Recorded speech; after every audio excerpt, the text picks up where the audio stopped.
اور ہم نے تم کو 7 آیتیں جو نماز میں دہرا کر پڑھی جاتی ہیں یعنی سورہ الحمد اور عظمت والا کلام عطا فرمایا ہے۔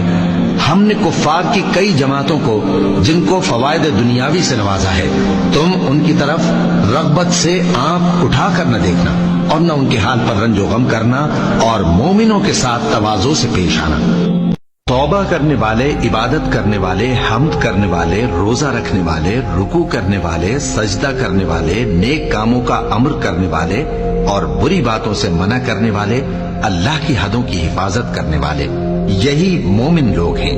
اور اے پیغمبر، مومنوں کو بہشت کی خوشخبری سنا دو۔ اور جو لوگ سونا اور چاندی جمع کرتے ہیں اور اس کو اللہ کے راستے میں خرچ نہیں کرتے، ان کو اس دن کے عذاب علیم کی خبر سنا دو، جس دن وہ مال دوزخ کی آگ میں خوب گرم کیا جائے گا، پھر اس سے ان بخیلوں کی پیشانیاں اور پہلو